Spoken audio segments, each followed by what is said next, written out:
नमस्कार, मैं हूं आपका दोस्त लोकेश सिकतवार और एक नई चर्चा एक नए विषय के साथ में मैं आपके साथ में फिर वापस से जुड़ा हूं।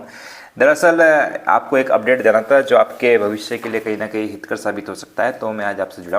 दरअसल एक वैकेंसी का आपको अपडेट बताना है कि दरअसल इन दिनों प्रदेश भर के अंदर कहीं कहीं पे भर्तियां शुरू हो गई है और कहीं कहीं पे भर्तियों की नोटिफिकेशन अभी आए हुए हैं और कहीं कहीं पे आगे भर्तियां चल रही है।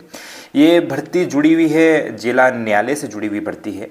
जिला न्यायालय के अंदर एक पार्ट होता है विधिक सेवा प्राधिकरण, जिसके अंदर भारतीय संविधान के अंदर इस प्रकार से वर्णन किया गया है कि हर एक व्यक्ति का अधिकार होता है कि उसे निःशुल्क न्याय मिले। और जो निःशुल्क न्याय दिलाने की भी सरकार की ही मुहिम है। ये जो मंशा जो रहती है उसी के तारतम्य के अंदर हर एक जिला न्यायालय के अंदर एक विधिक सेवा प्राधिकरण बनाया जाता है, जहाँ पे कोई भी व्यक्ति अपनी मदद के लिए वहाँ पे गुहार लगा सकता है, जहाँ पे उन्हें सरकारी वकील और सब कुछ सरकार की तरफ से मुहैया कराया जाता है और उन्हें निःशुल्क न्याय मिले। इसके लिए विधिक सेवा प्राधिकरण हर एक जिले के अंदर होते हैं। वहाँ पे इन दिनों भर्ती लिख ली गई है। भर्ती मुख्यतः 3 पोस्टों के ऊपर लिख ली है। सबसे पहला है कार्यालय सहायक, जहाँ पे आपका ग्रेजुएशन होना आवश्यक है। दूसरा है डाटा एंट्री ऑपरेटर कम रिसेप्शनिस्ट, जहाँ पे आपका 12th क्लास उत्तीर्ण होना और साथ ही साथ आप हिंदी अंग्रेजी वगैरह टाइपिंग वगैरह जानते हो। और तीसरी पोस्ट है प्यून और मुंशी की पोस्ट है। ये मेनली 3 पद है, कार्यालय सहायक, प्यून और डाटा एंट्री ऑपरेटर। तीनों के ही एक एक पद हर जिले के अंदर है, मतलब एक जिले के अंदर 3 वैकेंसी है और ये योग्यता उसके अंदर है।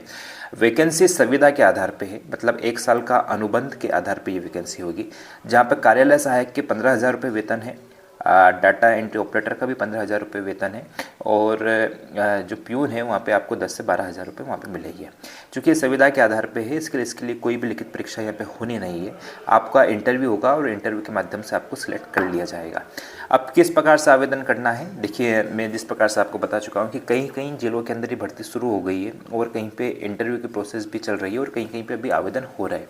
तो आपको सबसे पहले ये करना है कि अपने जो जिला न्यायालय की जो वेबसाइट है उसके ऊपर जाके देखना है कि क्या वहाँ पे नोटिफिकेशन डला है या नहीं है। अगर वहाँ पे नोटिफिकेशन नहीं है तब जाके आपको ये करना है कि अपने जिला न्यायालय के अंदर जाना और वहाँ पे विधिक सेवा प्राधिकरण का जो ऑफिस है, दफ्तर, वहाँ पे जाके पूछना है कि हमने ये सुना है कि प्रदेश भर के अंदर भर्तियाँ चल रही है, तो क्या सर अपने यहाँ पे भी कोई ऐसा नोटिफिकेशन आया है। तो वो आपको बिल्कुल बताएगी कि नोटिफिकेशन अभी लिखला हुआ है, यहाँ तक आवेदन है, या फिर वो बता देगी कि फॉर्म अब भरा गए हैं, अब तो इसकी सिलेक्शन प्रोसेस चल रही है।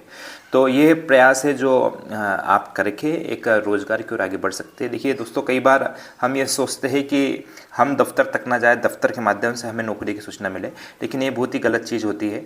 आपको अगर नौकरी चाहिए तो कहीं ना कहीं हमको प्रयास करने होते हैं। इसके लिए आप कोशिश कीजिए कि हम दफ्तर तक जाके पूछ लें कि क्या ऐसा नोटिफिकेशन के बारे में हमें पता चला है, क्या कोई ऐसी जानकारी या कोई ऐसा फॉर्म निकला हुआ है, तो हमें बता दीजिए, हम बढ़ना चाहते हैं। देखिए होता ये है कि अगर आप वहाँ पर दफ्तर तक पहुँचे हैं तो एक तो आपका काम हो जाएगा और अगर काम नहीं भी होता है तो आपको 4 नई जानकारियाँ मिलती है। इसी प्रकार से काम ढूंढने से काम मिलता है। आशा करता हूँ कि इसी सकारात्मक प्रयास के साथ में आप आगे प्रयास करेंगे और निश्चित ही एक उज्जवल भविष्य की ओर आगे बढ़ेंगे। धन्यवाद। जय हिंद, जय भारत।